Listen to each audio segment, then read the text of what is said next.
संत ने सही कहा था, इस धुंधकारी ने मेरे स्वर्ग जैसे घर को नरक बना दिया है। अब मैं घर में रहूं तो कैसे रहूं, और वन में जाऊं तो कैसे जाऊं। इस धुंधकारी ने मेरे घर को नरक बना के रख डाला है। मैं रहूं तो घर में कैसे रहूं, इस धुंधकारी ने मेरे घर को नरक बना दिया, और वन में जाऊं तो कैसे जाऊं। मेरे मन में इतना प्रबल वैराग्य नहीं है। आत्मदेव जी रोने लगे, सोचने लगे क्या करूं। इतनी देर में गोकर्ण जी महाराज पधारे हैं। गोकर्ण जी ने कहा, हे पिताजी क्यों रोते हैं। अरे बेटा, इस धुंधकारी ने मेरे घर को नरक बना दिया है। ये चोरी करता है, जुआ खेलता है, आज तो शराब पीने लगा है। और आज समझाने का प्रयत्न किया तो इसने ठीक नहीं किया। गोकर्ण जी कहते हैं, हे पिताजी, इस बंधनों को छोड़ो, भगवान का ध्यान करो, ये मानव जीवन का परम धर्म है। गोकर्ण जी ने अपने पिता को उपदेश किया है, इसे गोकर्ण गीता बोलते हैं।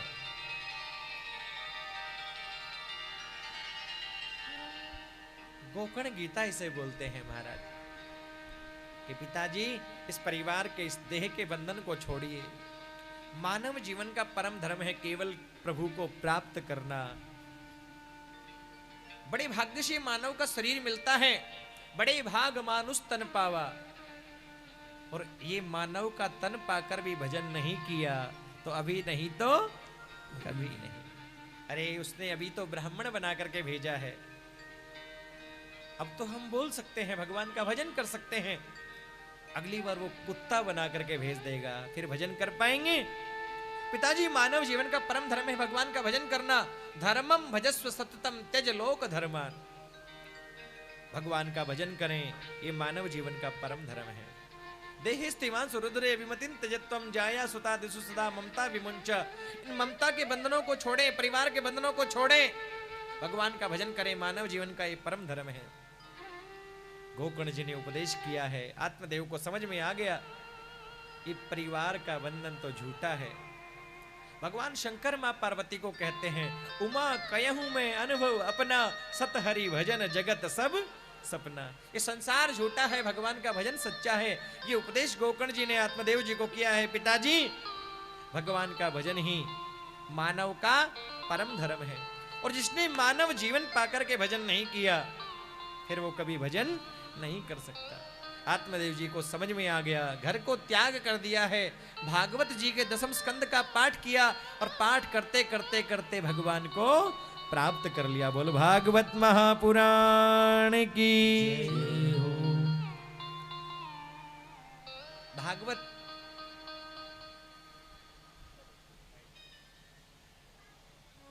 का पाठ करते करते भगवान को आत्मदेव जी ने पा लिया।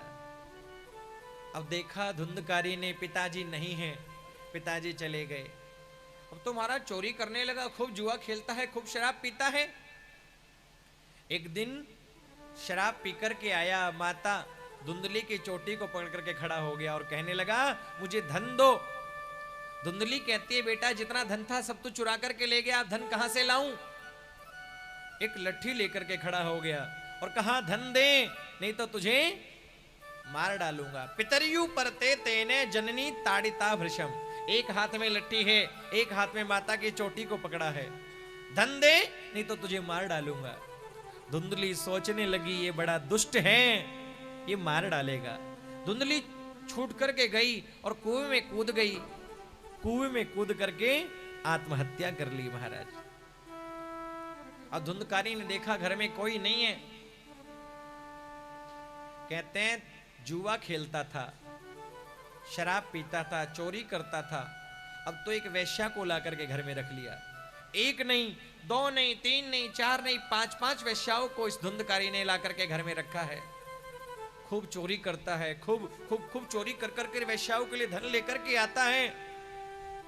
खूब धन इसने इकट्ठा कर लिया चोरी कर करके। एक दिन पांचों वेश्याओं ने सोचा, ये आत्मदेव रोज चोरी कर करके लाता है और एक ना एक दिन ये पकड़ा जाएगा, और ये एक ना एक दिन पकड़ा जाएगा तो इसके साथ हम पांचों भी पकड़े जाएंगे। क्या करें, एक वैश्या ने कहा कि आज धुंधकारी आए तो उसे जान से मार डालेंगे। ठीक है बहन। धुंधकारी मदिरा पान करके गठरी पोटरी बांध करके लाया और आकर के जैसे ही चारपाई पे सोने लगा, दो वैश्याओं ने हाथ पकड़े हैं, दो वैश्याओं ने धुंधकारी के पैर पकड़े हैं। एक वैश्या गला दबा करके धुंधकारी को मारने लगी। धुंधकारी चिल्लाता है, बचाओ बचाओ, हाय हाय, बचाओ बचाओ। एक वैश्या कहती है, बहन इसकी आवाज सुनकर के कोई आ जाएगा, जल्दी मारो। क्या करें, चूल्हे में अंगारे उबल रहे थे।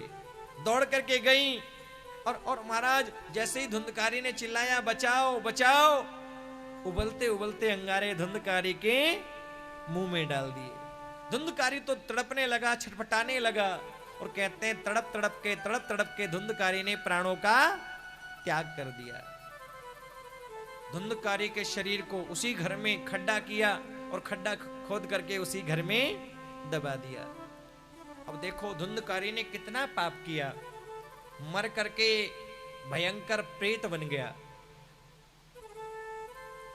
अकाल मृत्यु मरा है महाराज, मारा गया है। धुंधकारी मर करके भयंकर प्रेत बन के भटकने लगा। गोकर्ण जी को पता चला है मेरे भाई धुंधकारी नहीं रहे, तो धुंधकारी के नाम से श्राद्ध किया, तर्पण किया, पिंडदान किया। बहुत समय बाद गोकर्ण जी महाराज आए हैं और जिस घर में धुंधकारी रहता था, गोकर्ण रहता था, उसी घर में आकर के गोकर्ण जी रुके, चारपाई पर सोए। और जैसे ही रात्रि का समय हुआ, धुंधकारी भिन्न भिन्न रूपों में आता है, आत्मदेव जी को दिखाई देता है। कभी अग्नि बनकर के आता है, कभी भैंसा बनकर के आता है, कभी बकरा बनकर के आता है, कभी मेढ़ा बनकर के आता है, कभी हाथी के रूप में आता है। गोकर्ण जी ने कहा कौन हो तुम? हाथ में जल लिया और जैसे ही जल छिड़का, धुंधकारी प्रकट हो गया। बोलना चाहता है लेकिन बोल नहीं पा रहा। क्यों? उबलते उबलते अंगारे धुंधकारी के मुंह में डाले थे महाराज। धुंधकारी छटपटाने लगा, प्राणों का त्याग किया, भयंकर प्रेत बन के भटक रहा है, बोलना चाहता है। गोकर्ण जी ने जल लिया, जैसे ही छिड़का, धुंधकारी बोल उठा कि अहम भ्राता त्वदीयोऽस्मि धुंधकारी नामता स्वकीयेनैव दोषेन भ्रमत्वं नाशितं मया। हे भैया, मैं कोई और नहीं, मैं आपका भाई हूं। अहम भ्राता त्वदीयोऽस्मि धुंधकारी नामता, मेरा नाम धुंधकारी है। अपने ही पापों के कारण, कुकर्मों के कारण मैं भयंकर प्रेत बन के भटक रहा हूं, मेरी मुक्ति का उपाय कीजिए।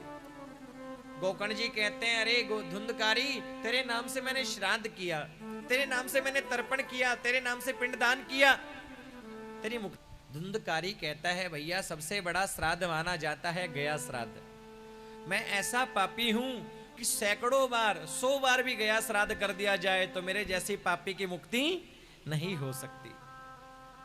क्या किया जाए? मेरी मुक्ति का उपाय कीजिए भैया। गोकर्ण जी ने कहा चिंता मत करो धुंधकारी, मैं तुम्हारी मुक्ति का उपाय करूंगा। सूर्यनारायण भगवान की तपस्या की है, सूर्यनारायण भगवान प्रसन्न हुए और कहा श्रीमद्भागवतान मुक्ति सप्ताह वाचनम कुरु। यदि भागवत की कथा की जाए तो धुंधकारी मुक्त हो जाएगा। गोकर्ण जी ने एक ब्राह्मण को मुख्य श्रोता बनाया और आवाहन किया, मेरा भाई धुंधकारी जहां कहीं भी है आकर के इस कथा को श्रवण करें। प्रेत रूप था महाराज, हवा उसे उड़ा देती है। अब बांस का बगीचा था, लिखा बांस का बगीचा था। एक बांस व्यास पीठ के पास में लगा था, 7 ग्रंथि का बांस। कहते हैं धुंधकारी आकर के उस बांस में बैठ गया। उस बांस में आकर के धुंधकारी बैठ गया। गोकर्ण जी ने पहले दिन की कथा को पूर्ण किया। बांस की पहली गांठ फट गई। दूसरे दिन की कथा पूरी हुई, दूसरी गांठ फटी और लिखा एवं सप्त दिनश्चैव सप्त ग्रंथि विभेदनम। 7 दिन की कथा पूरी की, 7 गांठें फट गई और लिखा जो धुंधकारी भयंकर प्रेत बनकर के बैठा था, जैसे ही कथा पूरी हुई दिव्य रूप धारण करके धुंधकारी प्रकट हो गया।